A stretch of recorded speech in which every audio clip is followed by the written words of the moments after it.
Hey, I'm Lana from Lana Glowshot Art, and in this video, we'll be unboxing the September Basic SketchBox. This box is all about gouache and mixing autumnal colors. Let's get started. The service in this month's box is the Graduate Mixed Media Pad by Canson.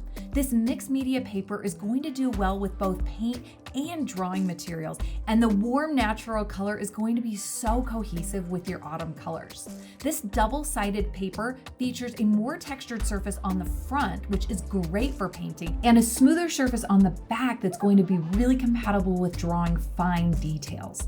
As an added bonus, the 3x7-inch elongated dimensions are going to be so fun for playing around with fall-themed bookmarks. Our next product is the Archer and Olive Acrylograph pen in Crimson. This is a water-based acrylic ink that is completely opaque. It goes on so smooth and it is so fun to work with. Before you start drawing with your acrylograph pen, you're going to need to activate the paint nib. To do this, make sure that the cap is firmly secured and then shake your pen for 20 seconds. Once your pen is all shaken up, press the nib of your pen into the paper to get the paint to start flowing. Once your ink is flowing freely, you can warm up with some straight lines, some squiggly lines, you can build up lines for more thickness, and you can play around with some hatching.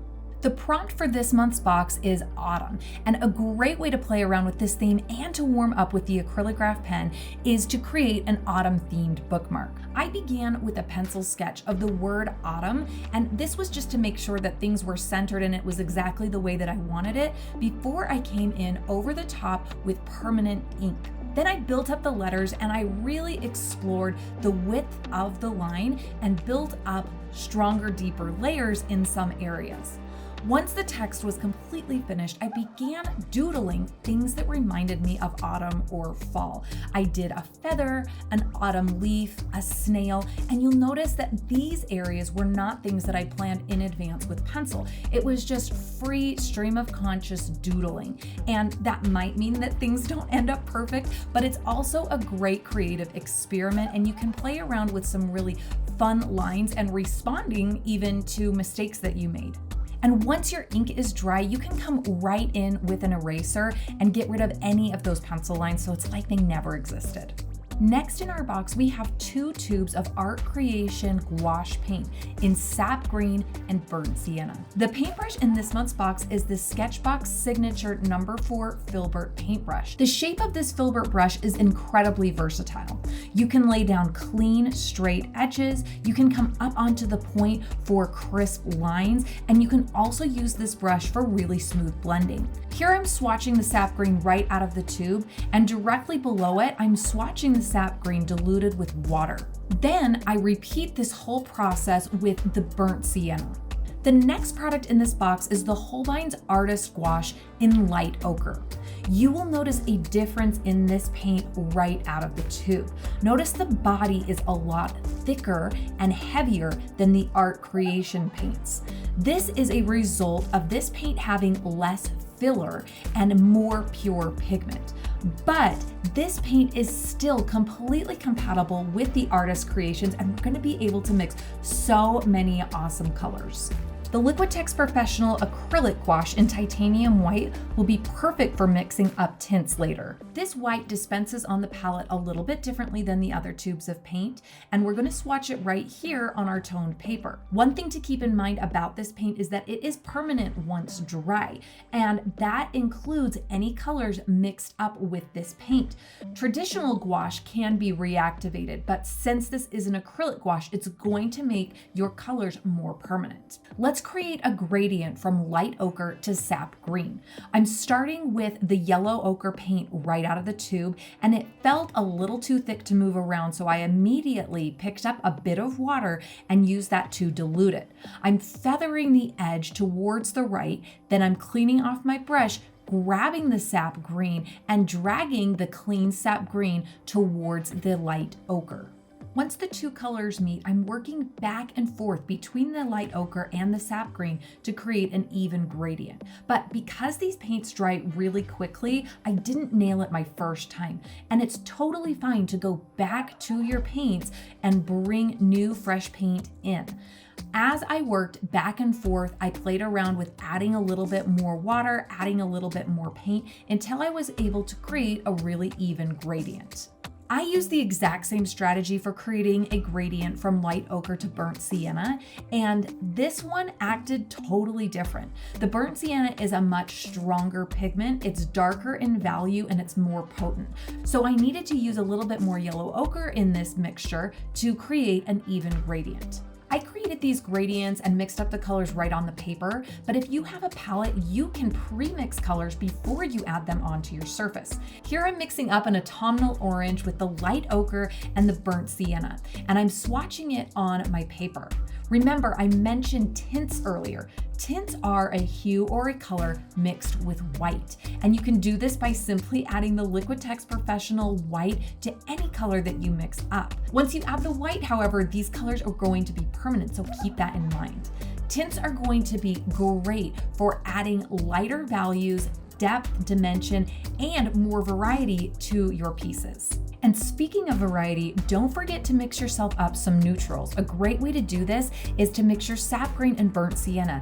These are complementary colors and are going to create your deep neutral browns, which would be great for desaturating some of those bright fall colors. Let's use our gouache paint and mixing techniques to paint some autumn leaves. I started with a light pencil sketch of 2 maple leaves, and then I dove right into mixing the colors that I saw in my reference. Using a reference photo or a physical autumn leaf is going to enhance your experience with this project so much. So far, I've used the burnt sienna for the majority of the leaf, lightening it up towards the midline of the leaf with the yellow ochre and some white.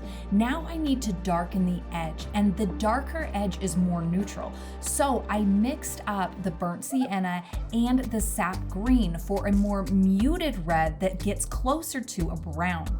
As I move around this section of the leaf, I'm paying really close attention to the colors that I see.